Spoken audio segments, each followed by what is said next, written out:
Berikut ini perkembangan terkini Perang Rusia dan Ukraina hari ke-836 pada Sabtu, 8 Juni 2024. Kepala pemerintahan Rusia di wilayah Kherson yang diduduki, Volodymyr Saldo, mengatakan Ukraina melakukan penembakan yang menewaskan sejumlah warga sipil.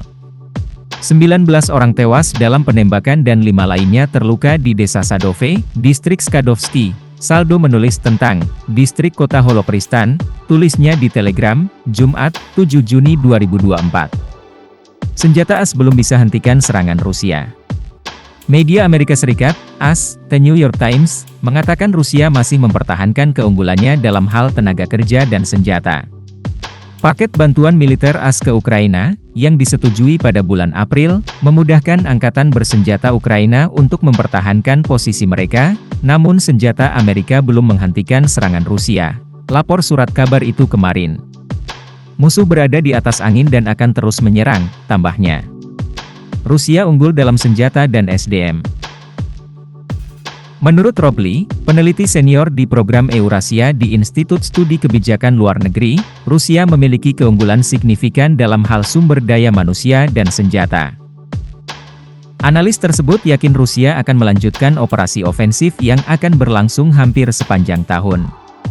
Pada saat yang sama, menurutnya, Rusia mungkin menghadapi kekurangan tank dan kendaraan lapis baja akibat serangan Ukraina. Artileri kami menghantam konsentrasi pasukan Rusia. Sebelumnya, baterai artileri kami sangat berhati-hati dengan jumlah peluru yang bisa mereka gunakan, kata Letnan Denis Yaroslavsky, yang bertempur ke arah Kharkiv. Joe Biden minta maaf ke Zelensky. Presiden AS Joe Biden meminta maaf kepada Presiden Ukraina Volodymyr Zelensky karena AS belum bisa memberikan bantuan lagi. Saya minta maaf selama berminggu-minggu ini karena saya tidak mengetahui apa yang akan terjadi terkait pendanaan, kata Biden kepada Zelensky saat mereka bertemu di Prancis kemarin. Beberapa anggota Kongres kami yang sangat konservatif karena menunda RUU tersebut, tambahnya, mengkritik anggota Kongres AS. Namun, Joe Biden meminta Zelensky agar tidak khawatir karena AS tidak akan meninggalkan Ukraina untuk terus melawan Rusia. Prancis akan latih militer Ukraina.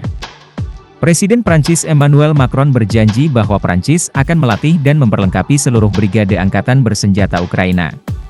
Prancis bermaksud untuk melatih dan memperlengkapi seluruh brigade angkatan bersenjata yang setara dengan 4.500 tentara, katanya dalam konferensi pers setelah bertemu Presiden Ukraina Volodymyr Zelensky kemarin. Ini adalah permintaan sah Ukraina dan sesuai dengan sikap kami tidak berperang dengan Rusia, namun kami sepenuhnya mendukung Ukraina, tambah Macron, dikutip dari Suspilne. NATO akan tempatkan wakil di Ukraina. Aliansi Atlantik Utara, NATO, berencana membentuk posisi perwakilan khusus di Ukraina. Rencana itu muncul pada saat para pemimpin Barat sedang mendiskusikan ambisi Ukraina untuk bergabung dengan NATO.